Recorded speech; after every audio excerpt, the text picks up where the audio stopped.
പ്രിയ സുഹൃത്തുക്കളെ, മാർച്ച് 8 അന്താരാഷ്ട്ര വനിതാ ദിനമായിട്ടാണ് ആചരിക്കുന്നത്. എല്ലാവർക്കും ആശംസകൾ നേരുന്നു. എന്തിനാണ് വനിതകൾക്ക് മാത്രമായി ഒരു ദിവസം? വനിതകളെ ആദരിക്കാൻ മാത്രമല്ല, സ്ത്രീകളുടെ ആവശ്യം നേടിയെടുക്കുന്നതിനും ഈ ദിവസം നമ്മെ ഓർമ്മപ്പെടുത്തുന്നുണ്ട്. സ്ത്രീകൾ നേരിടുന്ന അക്രമങ്ങൾക്കും അടിച്ചമർത്തലുകൾക്കുമെതിരെ പോരാടുന്നതിനും സമൂഹത്തിൽ തുല്യത ലഭിക്കുന്നതിനും ഈ ദിനം നമ്മൾ ഉപകാരപ്പെടുത്തണം.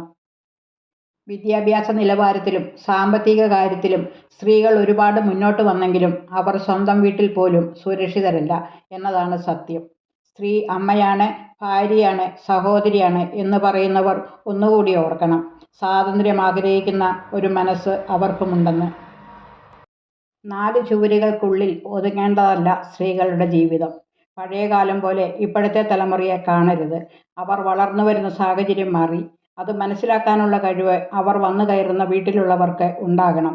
പറിച്ചു നടുന്ന ഒരു ചെടി പെട്ടെന്ന് വാടിപ്പോകും. അത്രനാൾ വളർന്ന അന്തരീക്ഷം മാറുമ്പോൾ. അത് മനസ്സിലാക്കി ഓരോ ചെടിയെയും വളമിട്ട് വെള്ളമൊഴിച്ച് പരിപോഷിപ്പിച്ചാൽ തീർച്ചയായും ഓരോ പെൺകുട്ടികളും വന്നു കയറുന്ന വീട് ഐശ്വര്യപൂർണ്ണമാകും. സ്ത്രീ കുടുംബത്തിൻ്റെ വിളക്കാകും. അതല്ല, ചെടിയെ പറിച്ചെടുത്ത സ്ഥലവും അന്തരീക്ഷവും ഒന്നും നോക്കാതെ ഒട്ടും അനുയോജ്യമല്ലാത്ത സ്ഥലത്താണ് നടുന്നതെങ്കിൽ അതോടെ ആ ചെടി വാടിക്കരിഞ്ഞു പോകും.